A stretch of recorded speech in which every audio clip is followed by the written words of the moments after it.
Tudo bem, meus amigos? Bom dia, boa tarde, boa noite, boa madrugada para vocês que me assistem. É um prazer imenso estar aqui no Ponto dos Concursos gravando este curso diretamente para vocês, futuros servidores públicos da Defensoria Pública da União. Meu nome é Daniel Viana, sou professor de Direito Constitucional de cursinhos preparatórios para concurso. E assim como vocês, já fui concurseiro um dia, sei da luta, da batalha de cada um, mas tenho certeza que valerá a pena esse esforço. Tive o prazer e a alegria de ser aprovado no último concurso de Procurador Federal da Advocacia Geral da União. Bem, sem perder mais tempo, a respeito do concurso de vocês. Concurso de servidor da Defensoria Pública da União, a banca será a banca CESP. O edital tem previsão para sair no mês que vem ou nós acreditamos no máximo até dezembro. Portanto, agora é a hora de estudar. Por quê? Porque a prova contemplará bastante vagas e certamente uma delas será de vocês. Como funciona o nosso curso? Nosso curso é um curso baseado em resolução de questões da banca CESP. Traremos questões atualizadas que abordarão todo o conteúdo programático da última prova. Bem, falaremos somente sobre resolução de questões? Não, porque à medida que resolveremos exercícios, nós também traremos a teoria, de modo que vocês verão exercício e teoria também. Bem, uma coisinha que vocês têm que saber. Meu e-mail para contato é danielviana.adv.com.br. Caso vocês queiram, gente, tirar dúvidas, dicas de estudo, métodos de memorização, podem contar comigo. Nosso conteúdo programático. Nós teremos 8 aulas. Na aula 1, nós veremos Poder Constituinte e Normas Constitucionais. Na aula 2, nós veremos Controle de Constitucionalidade. Na aula 3, nós veremos Princípios Constitucionais e Princípios Fundamentais da Constituição Federal de 88. Na aula 4, nós veremos Direitos e Garantias Fundamentais. Na aula 5, nós veremos Organização Político-Administrativa do Estado. Na aula 6, veremos Administração Pública na Constituição Federal de 88. Na aula 7, nós veremos Organização dos Poderes, Poder Legislativo e Poder Executivo. Na aula 8, nós veremos Poder Judiciário e funções essenciais da Justiça, Defensoria Pública. Gente, sem perder mais tempo, vamos para a resolução das questões. Eu trouxe questões pontuais que podem aparecer nas provas de vocês. Vamos lá, para essa aula demonstrativa. Prova CESP, DPU, analista administrativo. No que se refere aos direitos políticos, assinale a opção correta. Letra A. Em virtude da aposentadoria compulsória, é inelegível servidor público com mais de 70 anos de idade. Inelegível servidor público com mais de 70 anos de idade. Letra B. Os direitos políticos são exemplos típicos de direitos de terceira geração. É elegível o militar com mais de 10 anos de serviço, desde que seja agregado pela autoridade superior. Aqui nós temos sobre a elegibilidade. Letra D. A cassação dos direitos políticos é admitida em casos de crime de responsabilidade, desde que dado o direito de ampla defesa e contraditório ao indiciado pelo referido crime. Aqui nós estamos tratando da cassação dos direitos políticos. Letra E. O alistamento eleitoral é obrigatório ao estrangeiro que esteja residindo no Brasil há mais de 6 meses consecutivos. Aqui nós traremos sobre o alistamento eleitoral. Gente, a questão diz respeito aos direitos políticos. Sobre direitos políticos, o que é importante nós sabermos de antemão? Qual que é a diferença de elegibilidade para inelegibilidade, de alistabilidade para inalistável? Quem são os alistáveis? Quem são os inalistáveis? Quem são os elegíveis? Quem são os inelegíveis? Aqui nós temos o seguinte. Artigo 14, parágrafo 4º da Constituição Federal. São inelegíveis os inalistáveis e os analfabetos. Gente, para vocês não esquecerem mais, vamos lá.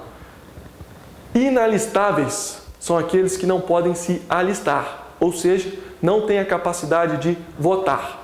Se eu sou inalistável, eu não posso votar. diferentemente do inelegível, que é aquele que não pode ser votado.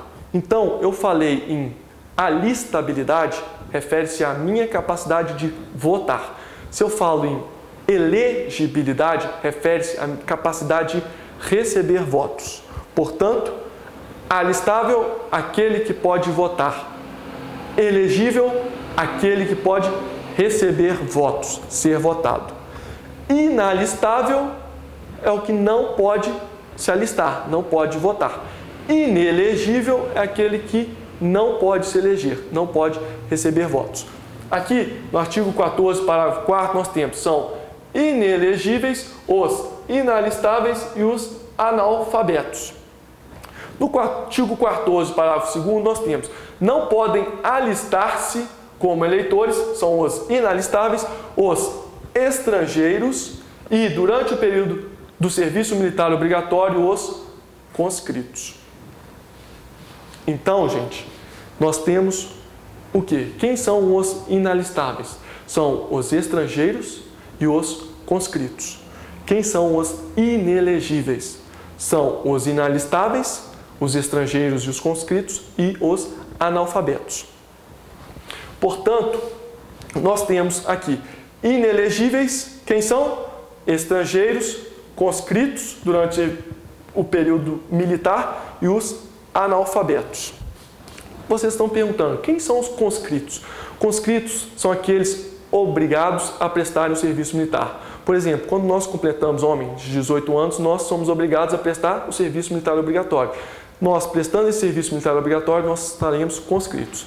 Então, inelegíveis, quem são? Não podem ser votados, somente os estrangeiros, os conscritos e os analfabetos. Vamos lá. Visto isso, letra A. Em virtude da aposentadoria compulsória, é inelegível o servidor público com mais de 70 anos de idade. Nós vimos que inelegível é servidor público com mais de 70 anos de idade? Não. Inelegível, falamos em estrangeiro, analfabeto e o conscrito durante o período militar obrigatório. Então não tem nada de servidor aposentado compulsoriamente. Portanto, está errada essa assertiva. Letra B. Os direitos políticos são exemplos típicos de direito de terceira geração.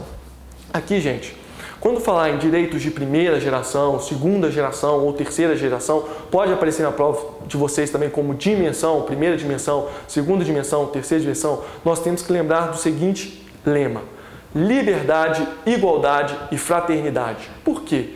Igualdade, liberdade são os direitos ligados à primeira geração, os direitos de liberdade, os direitos políticos, de participação política do povo. Foi logo quando teve o fim do absolutismo que surgiram esses direitos de liberdade.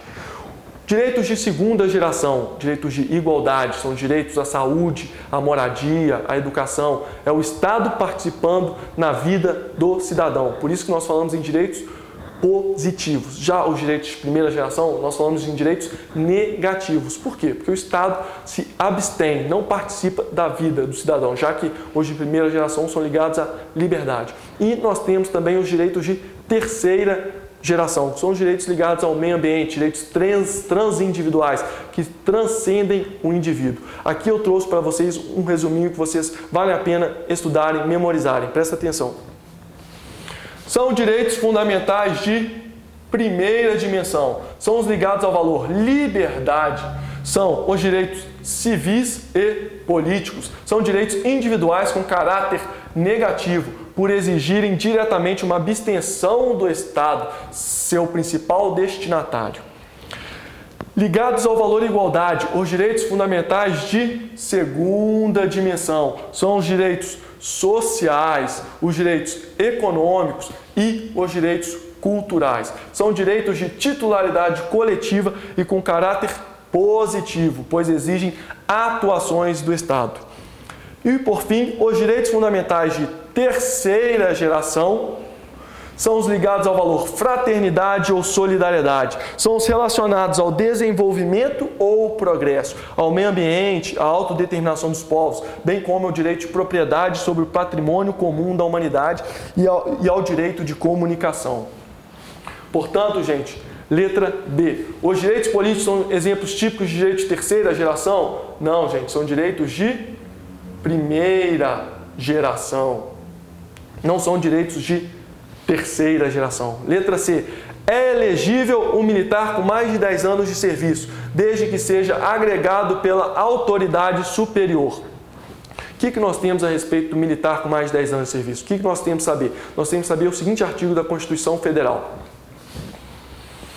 Artigo 14, parágrafo 8º da Constituição Federal diz que o militar alistável é elegível, atendidas as seguintes condições. Aqui, gente, quem é o militar alistável? É aquele que não é conscrito, ou seja, não está prestando serviço militar de uma forma obrigatória. Vamos lá, o militar que é alistável poderá ser eleito. Inciso 1. Se contar menos de 10 anos de serviço, deverá afastar-se da atividade. Se contar com mais de 10 anos de serviço, será agregado pela autoridade superior e, se eleito, passará automaticamente no ato da diplomação para a inatividade. Então, gente, o que nós temos que saber aqui? O militar que poderá ser eleito, ou seja, aquele que não é conscrito, o que acontece? Se ele tiver menos de 10 anos de serviço, ele vai ser afastado das suas atividades. Agora, se ele tiver mais de 10 anos de serviço, ele será agregado pela autoridade superior, ou seja, ficará suspenso das suas atividades. Olha o que diz a questão. É elegível o militar com mais de 10 anos de serviço, desde que seja agregado pela autoridade superior. Gente, não foi isso exatamente o que nós vimos aqui?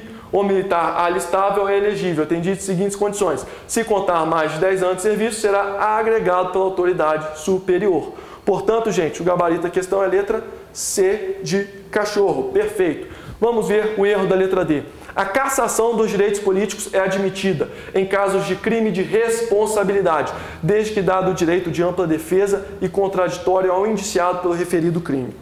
Aqui, gente, o que vocês têm que saber? Falou em cassação de direitos políticos, vocês já sabem, está errado. Por quê? Direitos políticos não podem ser cassados. Cassação é uma medida arbitrária.